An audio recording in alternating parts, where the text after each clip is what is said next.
invito a todos los presentes que verifiquen que sus teléfonos celulares se encuentren preferentemente apagados o en modo de vibración, a fin de evitar cualquier posible distracción para los oradores. Por favor, verifiquen que sus teléfonos estén preferentemente apagados. Si durante el desarrollo del debate alguien desea salir de la sala, le suplicamos igualmente que lo haga en el mayor silencio posible, a fin de que en ningún momento durante el desarrollo de este debate se generen distracciones para los oradores. Bien, si estamos listos, bienvenidos a esta segunda ronda oral de la etapa final de la primera competencia nacional de debate sobre derechos humanos. Me permito en primer lugar presentar a quienes integran el jurado de este debate. En primer lugar, la licenciada Claudia Fernández Jiménez, directora general de Asuntos Jurídicos de la Comisión Nacional de los Derechos Humanos. En segundo lugar, el doctor Javier Sepúlveda Ahmed, director general de este Centro Nacional de Derechos Humanos de la CNDH. Y presidiendo el jurado, el licenciado Marat Paredes Montiel, segundo visitador general de la Comisión Nacional de los Derechos Humanos. Como saben, los integrantes de los dos equipos, el dilema a debatir en la fase final de la competencia es el siguiente: las acciones planteadas por la Comisión Nacional de los Derechos Humanos en sus recomendaciones número 40 y 41, ambas del presente año, son idóneas, necesarias y útiles. El equipo que sostiene la posición a favor es el equipo número 321, integrado por Paola Hernández Ortiz y Hugo Alberto Martínez Saldaña. El equipo que sostiene la postura en contra es el equipo número 339, integrado por Roger Iván Kupuk y Luis Miguel López García. Le dicto a los señores jueces nuevamente los nombres de los integrantes de ambos equipos. En primer lugar, el equipo a favor, integrado por Paola Hernández Ortiz y por Hugo Alberto Martínez Saldaña. Es conforme a las reglas de la competencia el equipo que se encuentra a su izquierda y es el equipo número 321. El equipo que sostiene la posición en contra es el equipo número 339. Y el orador que está del lado izquierdo es Roger Iván Kupuk, y el que se encuentra del lado derecho, Luis Miguel López García.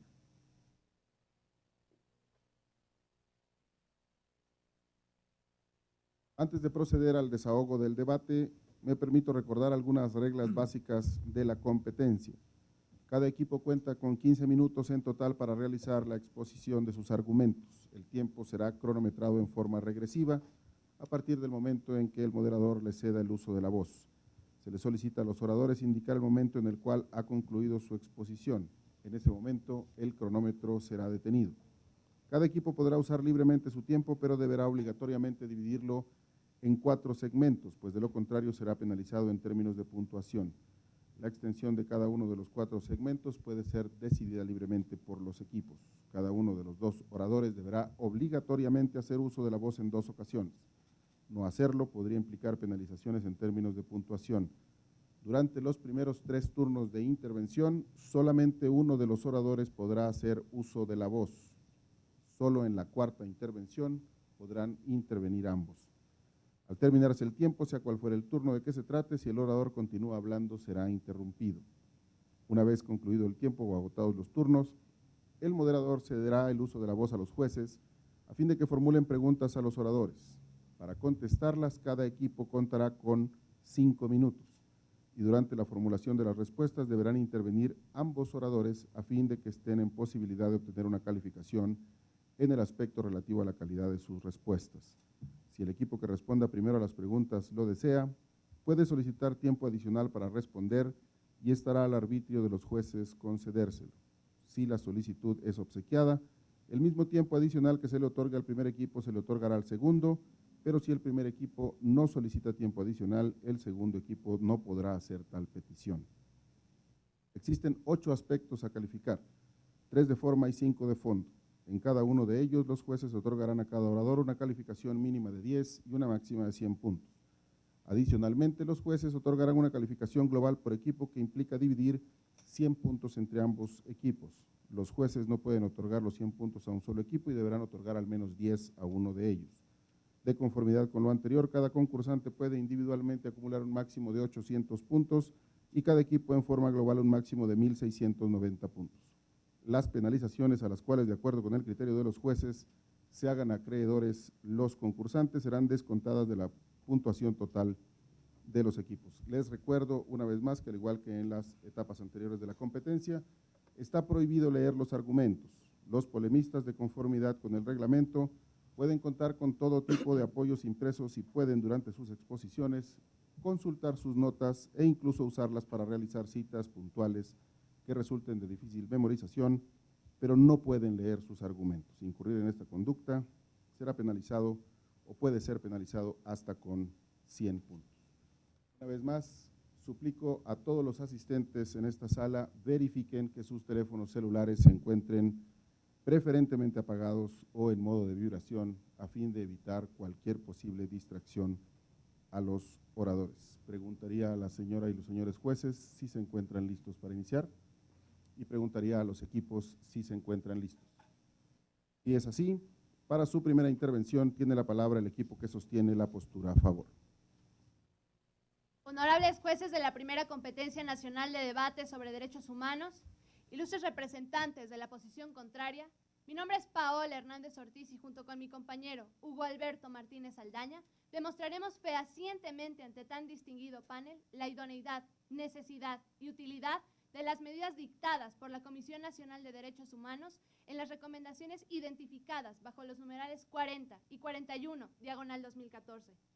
A lo largo de nuestra argumentación demostraremos cómo las medidas satisfacen los estándares internacionales protectoras de derechos humanos y que resultan las más adecuadas para su efectiva restitución, la sanción de los responsables, la reparación integral de las víctimas y las garantías de no repetición ante hechos similares.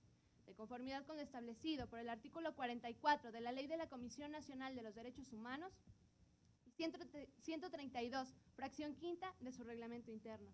Señor presidente, con su venia daré inicio a mi argumentación.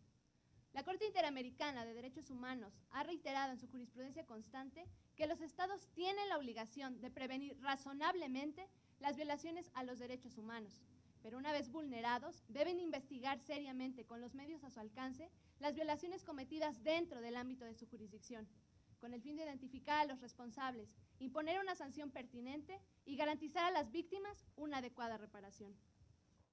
En este sentido, en el caso que nos ocupa, la Comisión Nacional de los Derechos Humanos conoció de los hechos acaecidos el 28 de noviembre de 2013 en el municipio de San Jacinto Amilpas, en el estado de Oaxaca, en el que por una omisión del Estado se vulneraron los derechos a la integridad personal, a la propiedad y seguridad jurídica de sus habitantes. Asimismo, se comprobó la afectación al derecho a la educación de casi 900,000 niños oaxaqueños como consecuencia de la inacción del Estado ante el conflicto magisterial.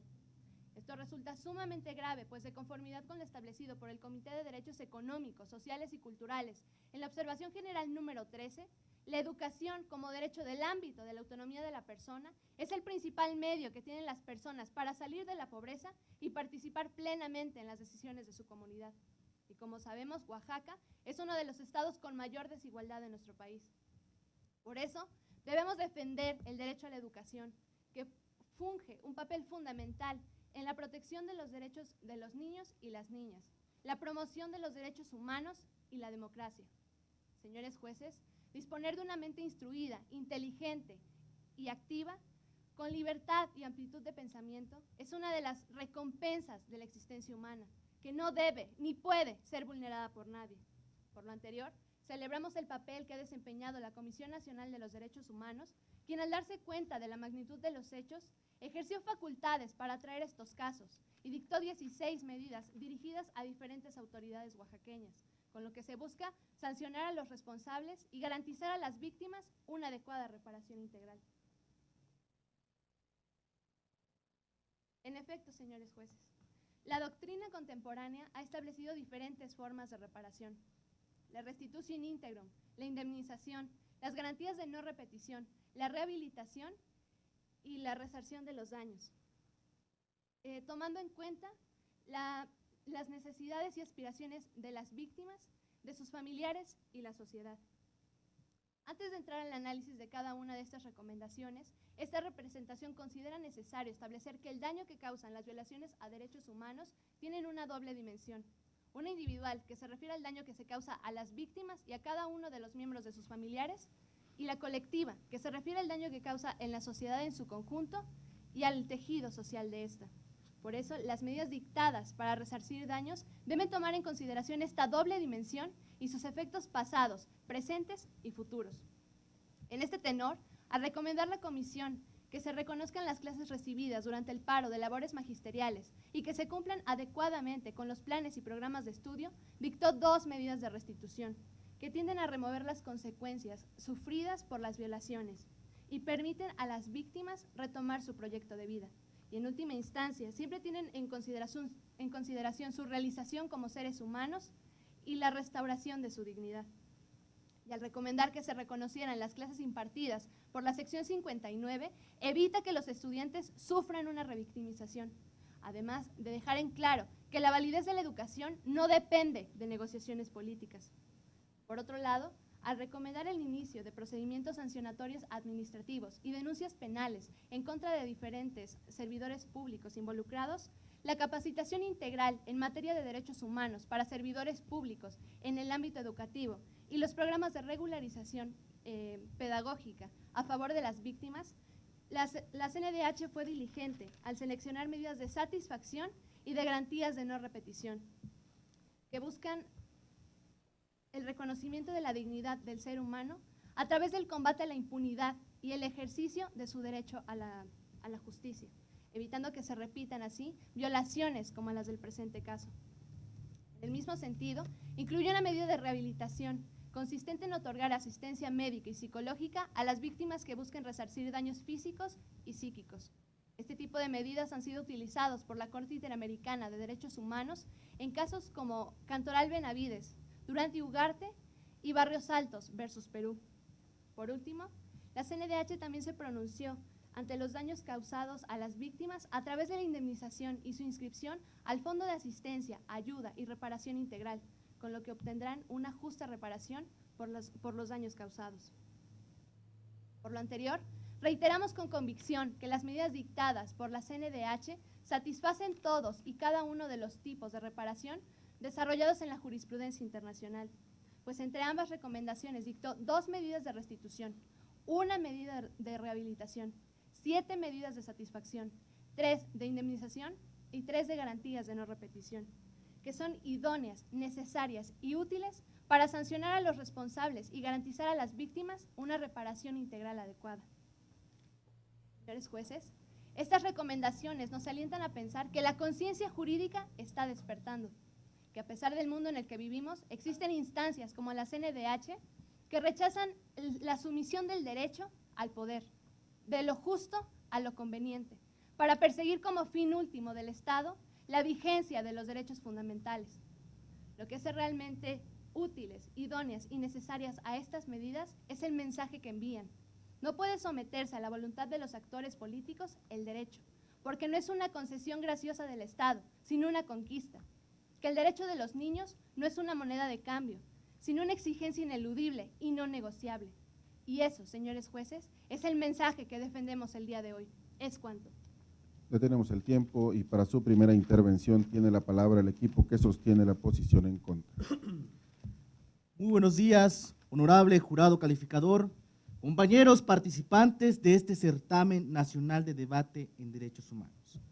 Nosotros respetamos tu opinión, pero no compartimos tu postura. Cuando señalamos que una recomendación puntualmente no prevalece en relación a que no es idóneo, no es útil y no es necesario. Ustedes se han manifestado en relación a una serie de argumentos muy en el fondo rebuscados, pero que en la realidad y en su aplicación y sobre todo en la integración de esta investigación se ha fracasado. Esto porque nos alejamos mucho del sentido por el cual va la reparación del daño cuando estamos viendo una recomendación en el cual se ha fallado, sobre todo a la hora de emitir una recomendación. Ustedes mismos han señalado que esta problemática se inicia a través de la fecha del 28 de noviembre del 2013. Pero si leemos un poco más acerca de cómo se da el contexto por el cual la Comisión Nacional de Derechos Humanos toma este caso en particular para poder analizarlo y para poder emitir sus recomendaciones, nos hablaremos a un contexto de las comunicaciones. Pues bien lo señala la recomendación, que es una problemática que se dio a conocer a través de los medios informativos. Sin embargo, los mismos medios informativos habían señalado que esta problemática se iniciaba a partir de los primeros meses del año 2013 a través de la publicación de una reforma educativa. Ya veíamos el panorama tan oscuro por el cual los niños de Oaxaca iban a subsistir sobre esta situación. Y no solamente en el caso del derecho a la educación, sino en el caso también de la garantía a la seguridad en el caso del municipio de San Jacinto Amilpas del estado de Oaxaca. Nosotros nos abocamos en relación a la mala integración de esta recomendación, porque es pertinente que para poder garantizar un derecho es necesario tener todos los elementos pertinentes para poder solicitar esta reparación. Como bien había señalado antes, vemos una tardanza en el actuar de una Comisión Nacional de Derechos Humanos que, si bien atrae este caso a partir del señalamiento de oficio y sobre todo a través de los medios de información, pero cabe destacar que bien pudo haber emitido la recomendación antes, cuando ya veíamos este panorama en el sentido de la prevención para no dañar este tipo de derechos. Otro señalamiento que debemos de hacer es que, a pesar de que la Comisión Nacional de Derechos Humanos es un órgano que ha trabajado en pos de la defensa de los derechos humanos de todos los mexicanos, hoy es necesario crear conciencia y no hacer recomendaciones políticamente correctas, pero pragmáticamente alejadas de la realidad. Ya habíamos señalado la tardanza y sobre todo ya vamos a puntualizar más adelante en relación a las recomendaciones. Eso como una introducción y contestando a los argumentos vertidos de nuestros compañeros, ellos señalan que se satisface los estándares para la reparación de los daños. Claro que no, compañeros. Estamos viendo una problemática que antecede a años anteriores. ¿Realmente se van a reparar los daños en el sentido de educación? ¿Realmente les hago esta pregunta? Porque el problema se va a solucionar con esta recomendación y más del 90% de los niños de Oaxaca que vieron lacerados sus derechos humanos, ¿se van a reparar a través de esta recomendación? Espero que me contesten la pregunta. Una investigación que es mal complementada cuando no existe una investigación en los hechos de forma pertinente y solamente se realizan a través de entrevistas al principio y que después se complementan con una averiguación previa que hasta el momento no ha sido resuelta y que es determinante a este tipo de órganos realizar las diligencias necesarias y que muchas veces a través de este tipo de actividades administrativas se retrasan en la investigación. De igual forma, cabe señalar que ustedes han manifestado que hay una reparación de los hechos o se pretende hacer una reparación de los hechos, de los daños en lo individual y en lo social. Pero ya más adelante les contestaremos en esta situación y en esta sintonía. Ustedes señalan que los derechos no son negociables. No estamos hablando de una negociación, porque si bien las recomendaciones de la Comisión Nacional de Derechos Humanos no buscan una negociación, buscan una conciliación para poder reparar estos daños. Por lo tanto, cabe destacar que esta recomendación no es idónea, no es útil y tampoco es necesaria. Es cuanto. Detenemos el cronómetro y para su segunda intervención tiene la palabra el equipo que sostiene la posición a favor. Señor presidente, con su venia haré uso de mi derecho de réplica. Pareciera que los representantes de la posición contraria argumentan y defienden de manera mecánica y como argumento de autoridad que las recomendaciones emitidas por la Comisión Nacional de los Derechos Humanos no son útiles, idóneas ni necesarias.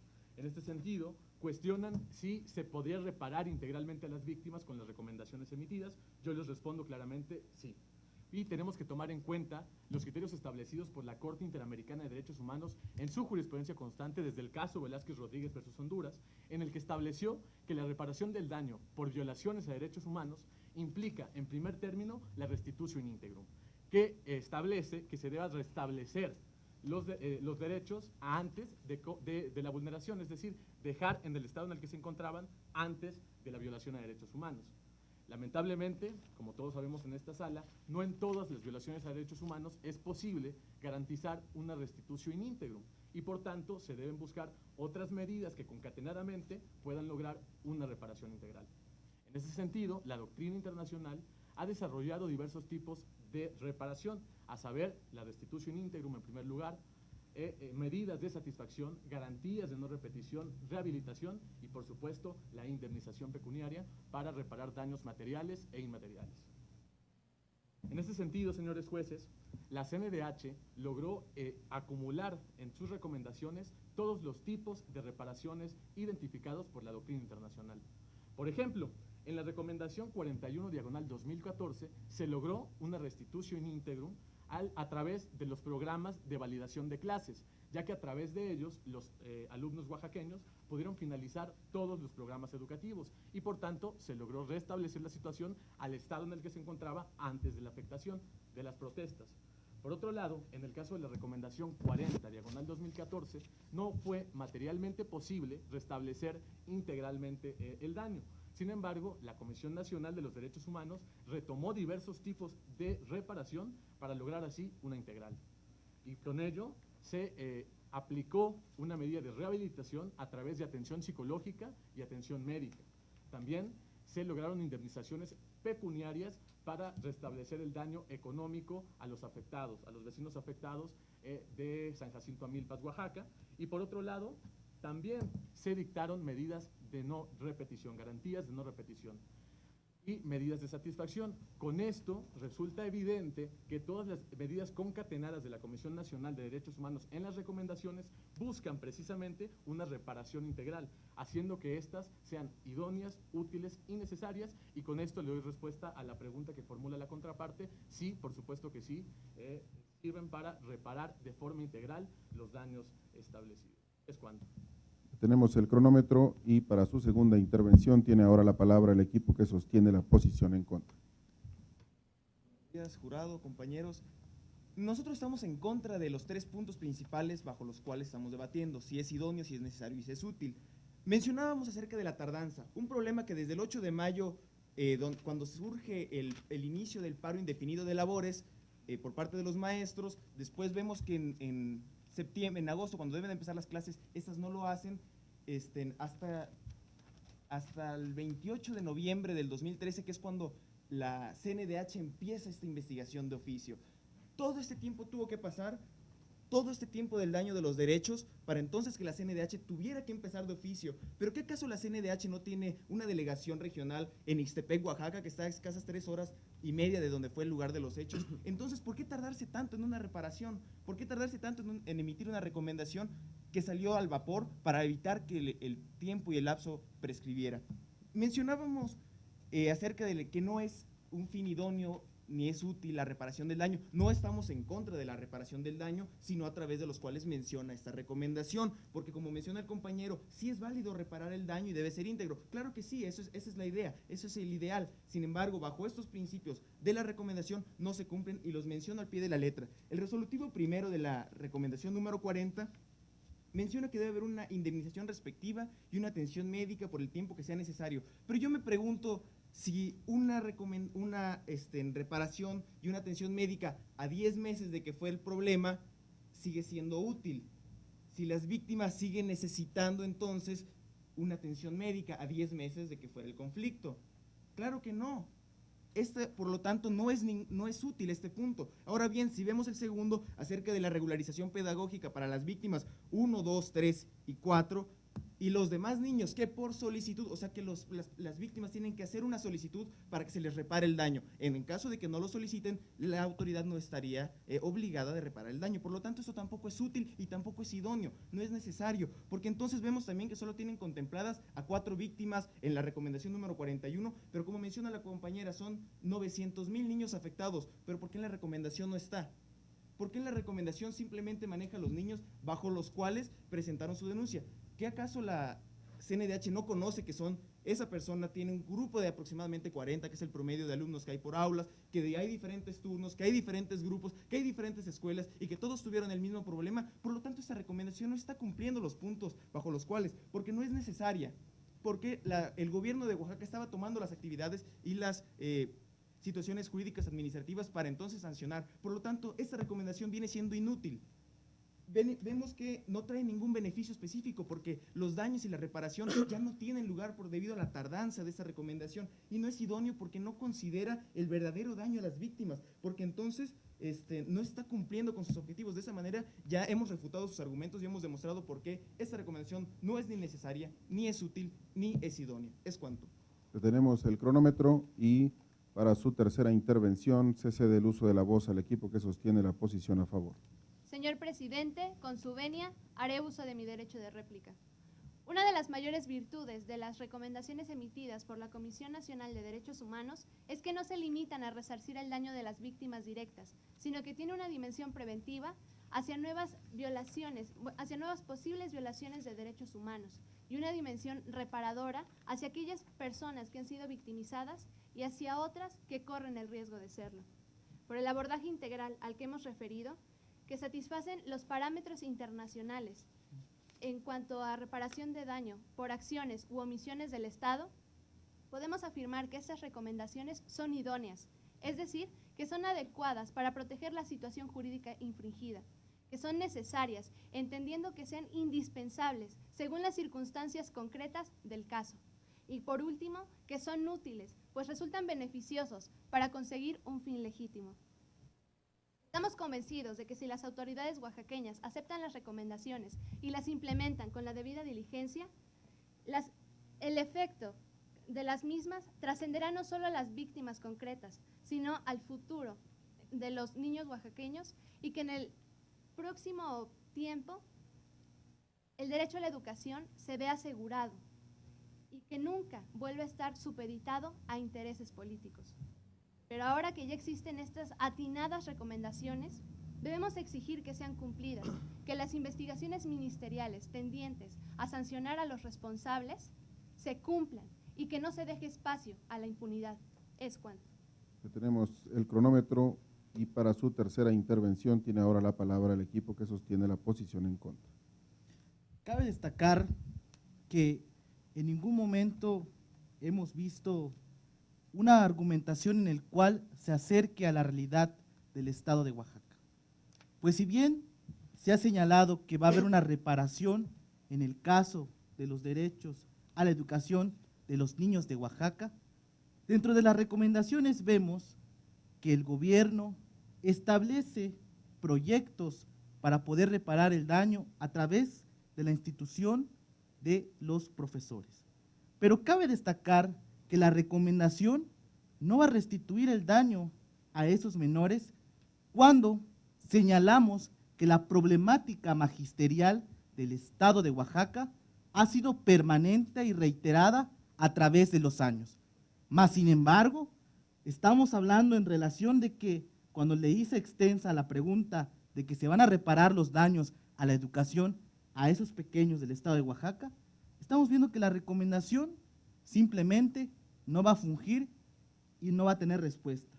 Esto lo hago en relación a los datos estadísticos que señalan que en el Estado de Oaxaca solamente el 42% de las escuelas tienen luz o energía eléctrica, cuando estamos viendo que el 9.3% de 150,000 niños y niñas adolescentes que trabajan en Oaxaca no asisten a la escuela y el 90.7% de quienes asisten combinan el trabajo y el estudio, lo que puede traducirse que existe un bajo rendimiento escolar que no se va a solucionar con este tipo de recomendaciones. Ustedes señalaban que esta recomendación va a reparar estos daños por los cuales estamos viendo que esta recomendación está mal señalada cuando sabemos que no son las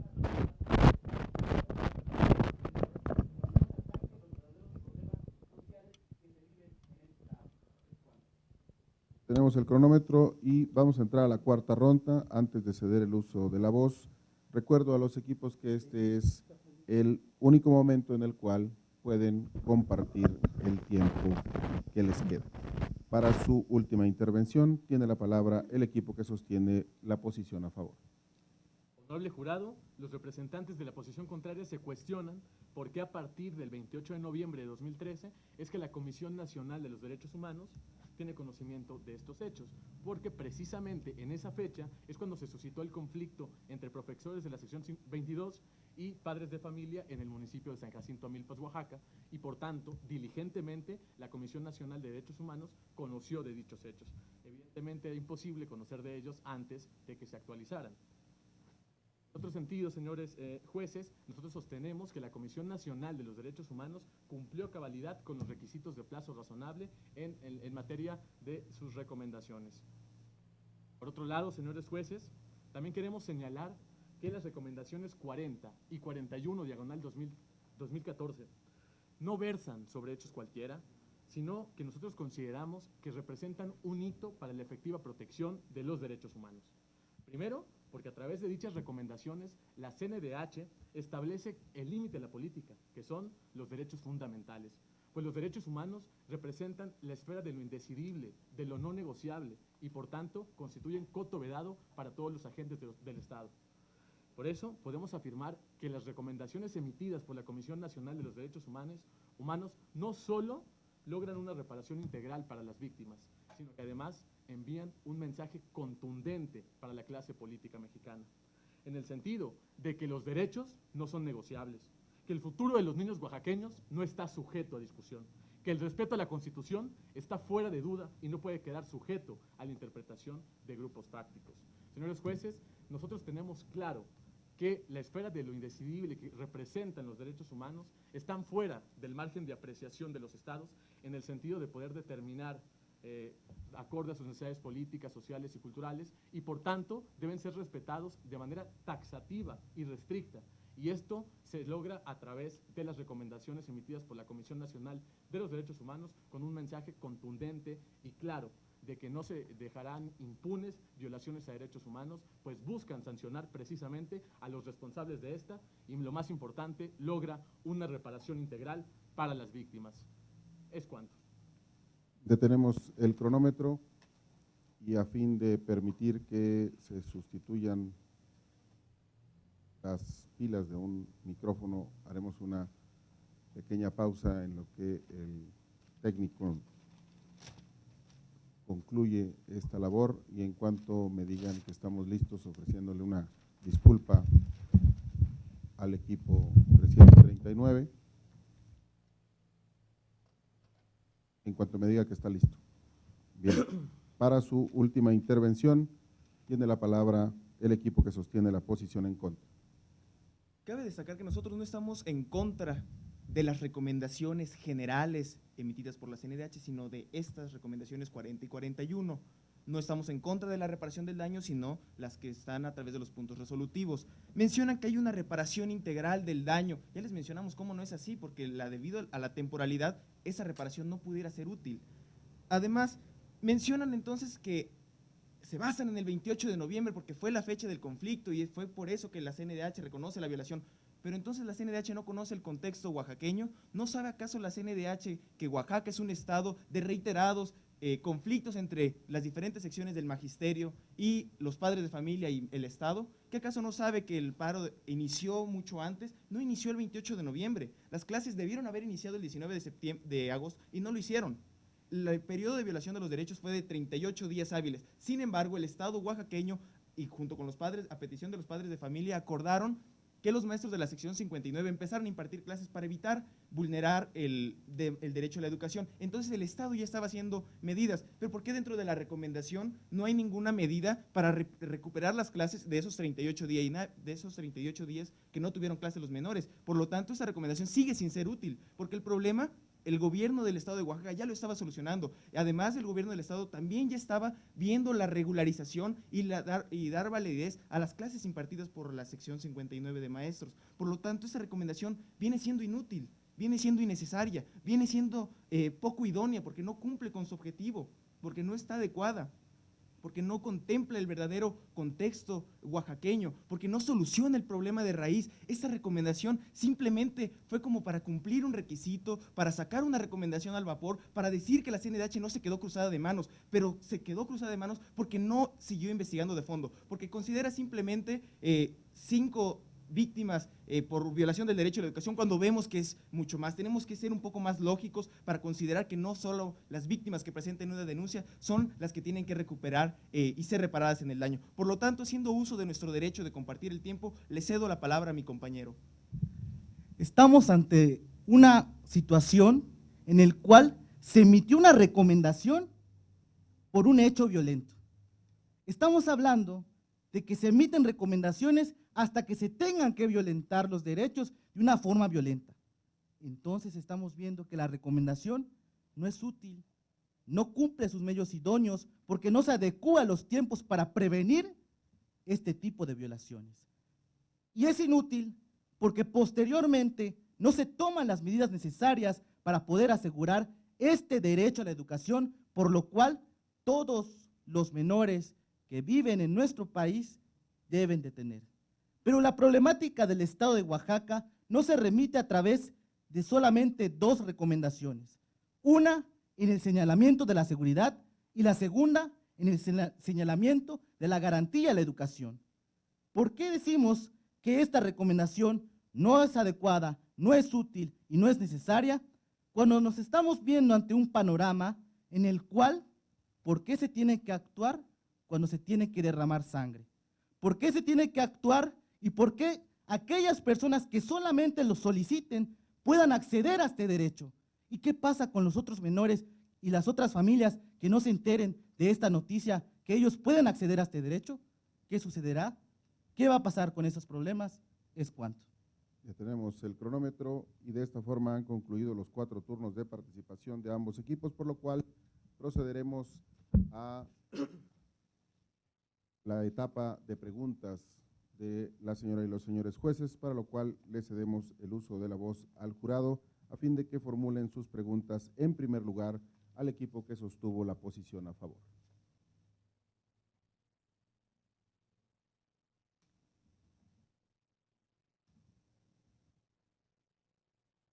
Les preguntaría sobre las medidas de acceso a la justicia, si podrían abundar sobre esta parte, y sobre las cuestiones de las medidas de no repetición en relación tomadas por la recomendación. Y en principio. Tiene la palabra el equipo que sostiene la postura a favor hasta por 5 minutos. Bueno, honorables jueces, haciendo alusión a las medidas de acceso a la justicia que hemos mencionado y que se mencionan dentro de la recomendación, en primer lugar mencionamos la de restitución íntegrum o restitución integral, que consiste en regresar al estado anterior en el que se encontraban las cosas antes de sufrir la violación a derechos humanos. En segundo lugar, está la de garantías de no repetición. Las garantías de no repetición consisten en dar al Estado pautas para que prevea violaciones a derechos humanos y no se vuelvan a repetir situaciones como las que se viven en ese momento. Las de rehabilitación consisten en otorgar asistencia médica y psicológica a las víctimas que hayan sufrido daños psíquicos o físicos. Por otra parte, la de sanción a los responsables es llevar a cabo los debidos procesos para poder sancionar a las personas que se han visto involucradas dentro de las violaciones a derechos humanos. Tenemos el cronómetro y dado que quedan 3 minutos con 51 segundos, preguntaría a los jueces si tienen preguntas adicionales.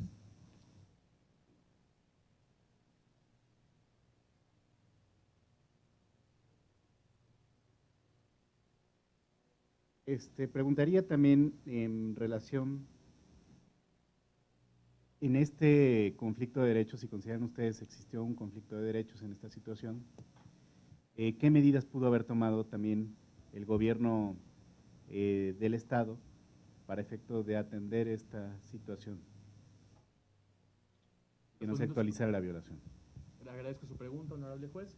Respondiendo a ella, si bien podemos establecer de prima facie que existiera una posible colisión de derechos entre las libertades de manifestación, expresión y asociación y el derecho a la educación de los niños oaxaqueños, debemos tener conscientes que si bien son de suma importancia y forman un rol fundamental en sociedades pluralistas como la nuestra, cuando dichas manifestaciones detonan en violencia e impactan en derechos fundamentales, el Estado tiene la obligación ineludible de intervenir, como fue en el caso que nos ocupa, pues los profesores de la sección 22 atacaron con piedras, palos, almas blancas y de fuego, y no solo eso, sino que propiciaron que un menor de edad resultara herido de bala como consecuencia del enfrentamiento que tuvieron el 28 de noviembre de 2013 en el municipio de San Jacinto Amilpas.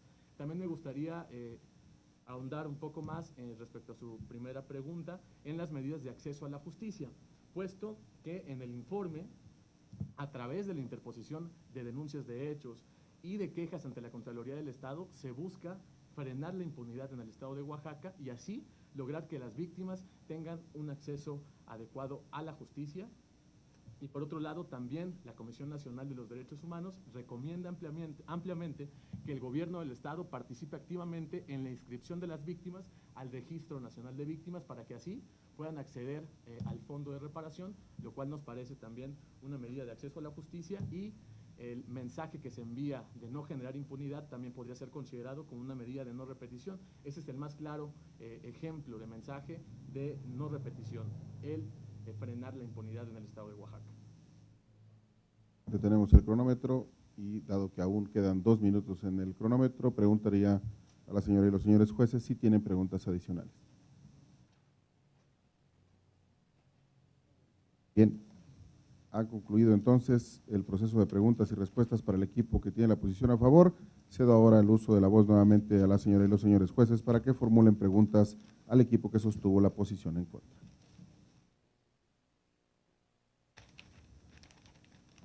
Y preguntar en relación con el acceso a la justicia. Se han manifestado ustedes sobre la situación de la no idoneidad y en relación con, quisiera preguntarles en relación con el acceso a la justicia, ¿qué parte ahí, porque de eso no hablaron, qué parte ahí consideran que no está satisfecha en la recomendación? Preguntarles también en relación a la integralidad también, a la cuestión sobre la integralidad, y aunque no es parte, ¿qué diferencias ven ustedes entre los organismos jurisdiccionales de protección a los derechos humanos y los no jurisdiccionales en casos como los que ocupan estas dos recomendaciones en relación con el marco jurídico de su actuación y los alcances de sus efectos? Tiene la palabra el equipo que sostuvo la postura en contra hasta por 5 minutos. Cabe destacar que hacemos un señalamiento, y lo dijimos en nuestras posturas, acerca del acceso a la justicia. Decimos que esta recomendación no es adecuada en el sentido de que se hace un señalamiento de que las víctimas que así lo soliciten puedan acceder a la reparación de estos daños. Pero sería mucho mejor que teniendo en sí un registro de aquellas escuelas, porque si bien se manifiesta un número determinado de alumnos que fueron violentados en su derecho, se puede realizar una investigación concreta para poder determinar cuáles fueron las escuelas a las cuales se le dañó este derecho y puedan acceder a la justicia. De la misma forma, en la reparación de los daños en cuanto a las lesiones que se cometieron en el primer caso, en el caso de la no garantía de la seguridad pública. Y de la misma forma, señalando y respondiendo de acuerdo a la jurisdicción, sabemos que la Comisión Nacional de Derechos Humanos es un órgano no jurisdiccional, en el cual sus recomendaciones buscan señalar cuáles son estas violaciones, pero no buscan sancionar. Debe de haber un trabajo complementario entre estos medios jurisdiccionales y los no jurisdiccionales para que se pueda realizar una plena investigación que no retrase el trabajo, en su caso, de los medios jurisdiccionales, como el trabajo de realizar una buena integración del expediente y poder ajustar no solamente a la reparación del daño, sino a la sanción de las personas responsables. Sabemos que las recomendaciones son no vinculatorias, pero eso no implica que el Estado no deba de hacerles caso. Sin embargo, esta recomendación está muy abstracta. Entonces, lo que necesitamos es que dentro de las recomendaciones no vinculatorias sean los puntos específicos que se necesitan para reparar correctamente el daño en tiempo y forma y para que las víctimas o los culpables pues tengan pues la justicia, bueno, sean juzgadas de la manera correcta. Sin embargo, aquí la recomendación no puntualiza específicamente quiénes son las víctimas, quiénes fueron los culpables del daño directo, por ejemplo, los maestros, para poder entonces, no la CNDH por sí misma tomar la acción de la justicia, sino poder juntarse con la esfera de acción de la Procuraduría para entonces que las víctimas de verdad vean garantizado pues sus derechos. Sin embargo, como no está estipulado dentro de los puntos resolutivos, sigue siendo una recomendación muy abstracta y que no trae el beneficio de la utilidad que se busca. Tenemos el cronómetro y dado que quedan 2 minutos con 14 segundos aún en el reloj, preguntaría a la señora y los señores jueces si tienen preguntas adicionales. Bien, dado que no hay más preguntas, damos por concluido este debate y les solicitamos a los asistentes a esta sala y a los polemistas que hagan favor de abandonarla con el propósito de que la señora y los señores jueces puedan deliberar. Les pedimos a los concursantes que permanezcan en las inmediaciones de esta sala a fin de que sean llamados a la sesión de retroalimentación en cuanto concluya la deliberación de los jueces y hacemos un receso con ese propósito.